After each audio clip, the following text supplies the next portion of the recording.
students, today we are going to start the next paragraph of chapter which is on equality. As well as I want to tell you that in the previous paragraph we had studied that the Indian Constitution recognizes every person as equal, means every individual in the country including male, female, by caste, religions, tribe, educationals are recognized as equal. So students, let's start the next paragraph explanation. The two ways in which the government has tried to implement the equality that is guaranteed in the constitution is first through laws and second through government programs or schemes to help disadvantaged communities. अब means के government ने दो तरीके अपनाए दो तरीके अपने अमल में लाए जिससे पहला क्या था, एक तो लॉज के थ्रू हम जो है रूल्स के थ्रू उन सारी डिसएडवांटेज कम्युनिटीज़ को जिनके साथ अनइक्वलिटी हुई है, डिस्क्रिमिनेशन हुआ है, उनको फ़ायदा दिया जाए। दूसरा ये था कि कोई गवर्नमेंट एक ऐसी स्कीम निकाले जिनसे जो डिसएडवांटेज कम्युनिटीज़ हैं, जिन कम्युनिटीज़ को कोई फ़ायदा नहीं हुआ है, उन कम्युनिटीज़ को फ़ायदा हो। There are several laws in India that protect every person's right to be treated equally. और फिर बहुत सारे लॉज भारत के अंदर बने जो कि प्रोटेक्ट करते हैं हर इंसान को कि उनके राइट्स को, उनके अधिकार को एक समान देखा जाए, एक समान बिहेव किया जाए उनके अधिकार के साथ। इन एडिशंस टू लॉज, और जैसे ही लॉज को जोड़ा गया, the government has also set up several schemes to improve the lives of communities and individuals who have been treated unequally for several countries. ठीक, और मीन्स क्या होगा, गवर्नमेंट ने बहुत सारे स्कीम्स को ठीक किया, इम्प्रूव किया। किसके लिए? उन कम्युनिटीज़ के लिए जिनके साथ हमेशा पार्शलिटी की गई, मतभेद किया गया, हर जगह, हर सेंचुरीज़ में, यानी कि हर दशक में उनके साथ मतभेद किया गया। These schemes are to ensure greater opportunity for people who have not had this in the past। और ये स्कीम जो थी उन लोगों के लिए एक वरदान का रूप साबित हुई। क्यों? क्योंकि कुछ लोगों के साथ उनके पास्ट से ही बहुत ज़्यादा पार्शलिटी की जाती थी, मतभेद किया जाता था। One of the steps taken by the government includes the mid day meal scheme. और एक स्टेप क्या था स्कीम का कि गवर्नमेंट ने mid day meal schemes start करना। मिड डे मील्स बच्चों, जैसे कि गवर्नमेंट स्कूल्स में बच्चों को रेसेस में, यानी कि हाफ टाइम में खाना खिलाया जाता है। This refers to the program introduced in all government elementary school to provide children with cooked lunch। और ये जो स्कीम है, ये सारी स्कीम जो स्टार्ट की गई वो गवर्नमेंट के एलिमेंट्री यानी कि प्राइमरी स्कूल में स्टार्ट की गई, जहाँ बच्चों को पका हुआ खाना मिले। Tamil Nadu was the first state in India to introduce this scheme. और तमिलनाडु एक ऐसा देश था, एक ऐसी कंट्री जहाँ पर सबसे पहले तमिलनाडु के अंदर मिड डे मील को स्टार्ट किया गया। एंड इन 2001, और कब? 2001 में the supreme court asked all state governments to begin this program in their school within इन 6 months। और सुप्रीम कोर्ट ने सभी स्टेट गवर्नमेंट से कहा कि ये प्रोग्राम आपके स्कूल में 6 month के अंदर, 6 महीने के अंदर स्टार्ट हो जानी चाहिए। And guys, I want to tell you one thing about the supreme court. Supreme court established in India in 1947, 15 August 1947। This program has had many positive effects। और जब गवर्नमेंट ने ये स्कीम चलाई, जो मिड डे मील की scheme चलाने की बात कही गई थी, इससे काफ़ी जो है हमारे सकारात्मक इफ़ेक्ट्स आए। These include the fact that more poor children have begun enrolling and regularly attending school। और इससे सबसे बड़ा इफ़ेक्ट क्या पड़ा, जो गरीब बच्चे थे उनकी रुचि बढ़ी और वो लगातार स्कूल आने लगे, लगातार स्कूल को अटेंड करने लगे। Teachers reported that earlier children would often go home for lunch and then not return to school, but now with the mid day meal begin providing in school.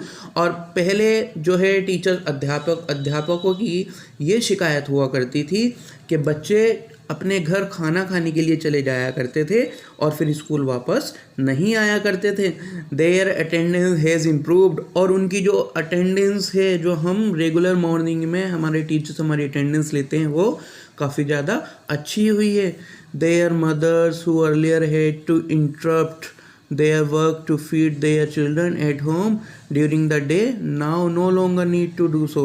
और उन बच्चों की माताएं जो अपने आप को इंटरप्ट करती थी, टोकती थी, क्या, बच्चों के खाने के लिए, कि बच्चा ड्यूरिंग डे के बीच में बच्चा खाने के लिए आ रहा है, now no longer need to do so, और अब ऐसा करने की ज़रूरत नहीं है।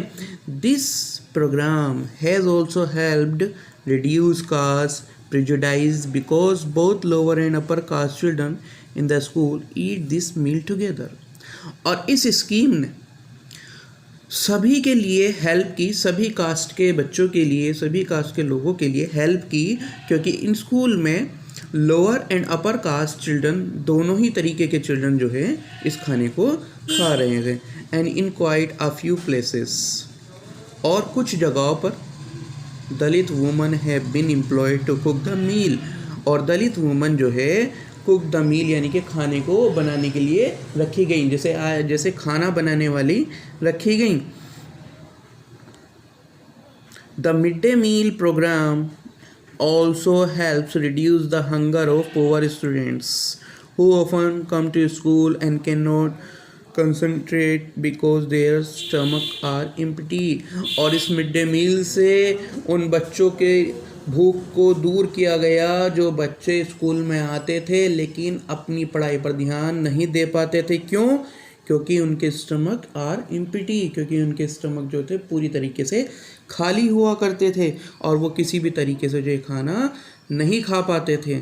और दलित वुमेन्स जिनको हमारे समाज में बहुत ज़्यादा गिरी हुई नज़र से देखा गया या उन्हें छूने से भी डिस्क्रिमिनेशंस किया जाता था और उन्हें बहुत समाज से दूर कर दिया गया था, अब ऐसी वुमेन्स को क्या हुआ, इस मिड डे मील में खाना बनाने के लिए रखा गया, जिससे उनकी समाज में इज्जत को और अच्छा बढ़ावा मिला।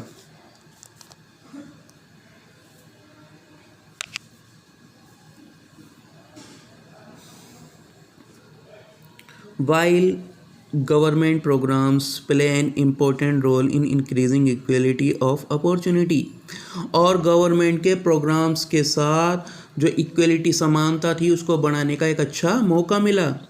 There is much that still needs to be done, और ये बिल्कुल पूरी तरीके से कर दिया गया। While the mid day meal program has help increase the enrolment and attendance to of poor childrens in school, जैसे कि मिड डे मील ने जो है स्कूल के अंदर बच्चों की अटेंडेंस बढ़ाने में बहुत ज़्यादा हेल्प की, जिससे बच्चे रेगुलर स्कूल आने लगे।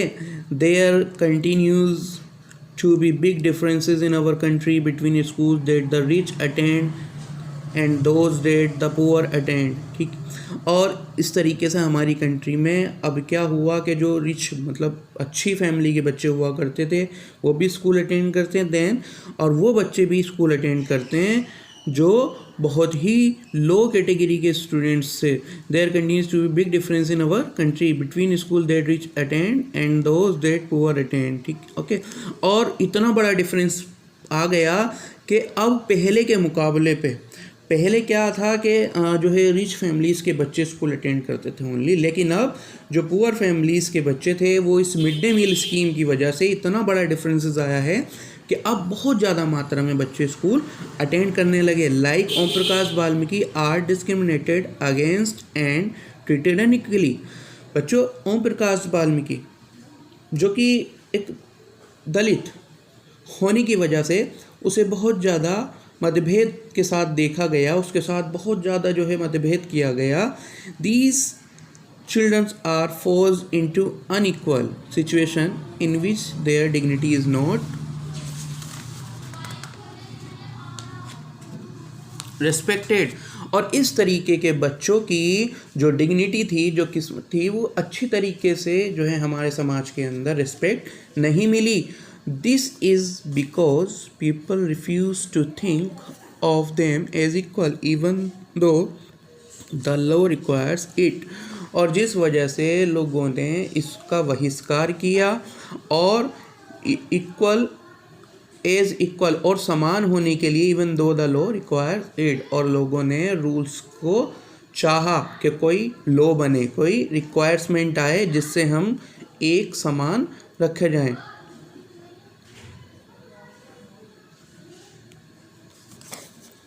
One of main reasons for this is that attitudes change very slowly।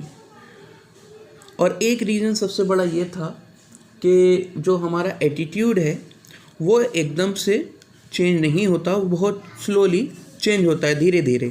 Even though persons are aware that discrimination is against the law.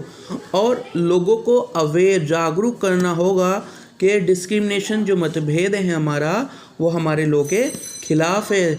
They continue to treat people unequally on the basis of their caste, religions, disabilities, economic status and because they are women. और लोग क्या थे कि लोगों को मतभेद क्या करते हैं, उनके साथ बुरा बिहेव क्या करते हैं उनके रिलीजियंस, उनके धर्म के आधार पर, उनकी डिसेबिलिटीज़ के आधार पर, उनकी इकोनॉमिक यानी कि कमाने के आधार पर। इसलिए और क्या कहा जाता कि दे आर वुमन, और कहा जाता कि ये औरतें हैं। It is only when people began to believe that no one is inferior and that every person deserves to be treated with dignity. और क्या है कि अगर एक बात ये विश्वास किया जाए कि कोई भी व्यक्ति बड़ा या छोटा नहीं होता और हर किसी को सम्मान मिलना चाहिए। That present attitudes can change. और हमारा जो वर्तमान का एटीट्यूड्स है, हमारा रवैया है, उसे चेंज किया जा सकता है। Stabilising equality in a democratic society is a continuous struggle and one in which individuals as well as various communities in India contribute to, and you will read more about this in this book। और आज भी हमारी country के अंदर बहुत सारी जो जातियां हैं वो बहुत ज़्यादा जो है अपने आप को स्ट्रगल फेस कर रही हैं, बहुत ज़्यादा मुसीबत में हैं।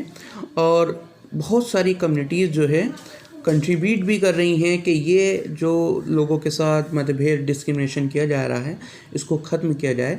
और स्टूडेंट्स, इसके बारे में हम इसी बुक के अंदर पढ़ेंगे कि डिस्क्रिमिनेशंस को किस तरीके से ख़त्म किया गया, हम इक्वलिटी में किस तरीके से आए। So students, have a nice day.